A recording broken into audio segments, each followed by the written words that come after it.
চালের গুঁড়ো ছাড়া পুলি পিঠে বানানোর সহজ পদ্ধতি। আজকে আমি এখানে চালের গুঁড়ো ব্যবহার করিনি, চালের গুঁড়োর পরিবর্তে আমি এখানে সুজি ব্যবহার করেছি। প্রথমের দিকে অনেকটা ভিডিও আমি শ্যুট করতে পারিনি, সেজন্য আমি তোমাদেরকে বলে দিচ্ছি যে সুজিটা আমি এখানে প্রথমে কড়াইতে গরম করে নেব, তারপরে এটা গরম জল দিয়ে মাখাতে হবে। 10 থেকে 15 মিনিট এটা আমরা ভালোভাবে মাখিয়ে নেব। তো দেখো এখানে আমরা অনেকগুলো গামলাতে মাখাচ্ছি, এখানে আমার মা বোন আমি সবাই মিলে একসাথে করছি, তো এই জন্য অনেকগুলো গামলাতে আমরা 2-3টে গামলায় ভাগ করে নিয়েছি। এই শীতের সময় পুলি পিঠে কার না খেতে ভালো লাগে বলো।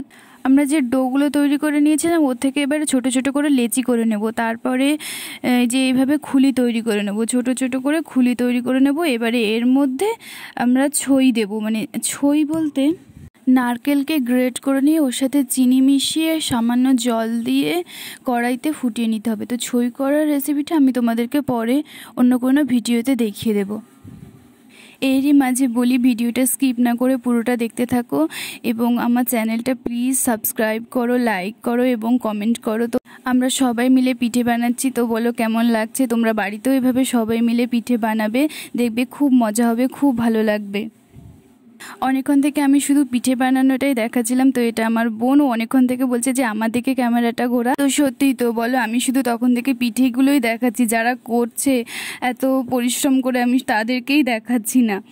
এবারে যে খুলিগুলোর মধ্যে ছই দিয়ে দিতে হবে, ছই দিয়ে এইভাবে মুড়তে হবে। তো মোড়াটা তোমরা দেখে নাও, তো খুব সুন্দর করে এইভাবে না মুড়তে পারলে আবার ওটা যখন আমরা সেদ্ধ করব এটা ফেটে যাওয়ার সম্ভাবনা থাকবে।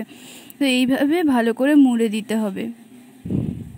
তো তোমরা সবাই কমেন্ট করে জানাবে কে কে পুলি পিঠে খেতে ভালোবাসে এবং কার বাড়িতে কিভাবে পুলি পিঠে বানানো হয়। আমি তো আজকে দেখালাম আমার বাড়িতে এইভাবে বানানো হয়, তো তোমরা সবাই কিন্তু কমেন্ট করবে যে তোমাদের কার বাড়িতে কিভাবে পুলি পিঠে বানানো হয় এবং আর কত রকমভাবে বানানো হয় সেটাও কিন্তু কমেন্ট করবে। আর কি কি পিঠে তোমরা এই শীতকালে বানাও সেটাও কমেন্ট করবে।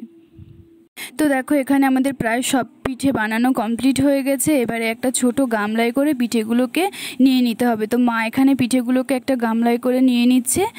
আগে থেকেই কিছুটা পরিমাণে জল একটা হাঁড়িতে গরম করার জন্য বসাতে হবে। তোমরা গ্যাসে বসাতে পারো, উনুনেও বসাতে পারো, যার যাতে সুবিধা হয় তোমরা তাতে বসিয়ে নেবে।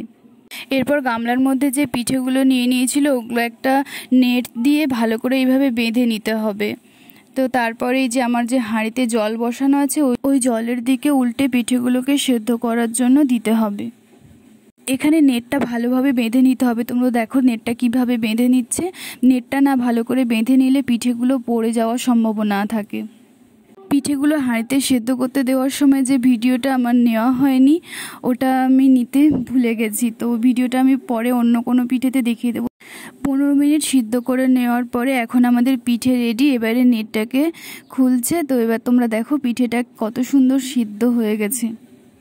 এই পিঠেটাকে দুধ দিয়েও সিদ্ধ করে নেওয়া যায়। তো সেই রেসিপিটা তোমরা কে কে দেখতে চাও কমেন্টে জানিও, আর তোমাদের কেমন লাগলো ভিডিওটা সেটাও কমেন্টে জানিও।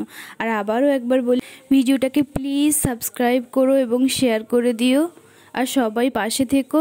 তোমরা সবাই পাশে থাকলে তবেই তো বড় হওয়া যায়, তাই না?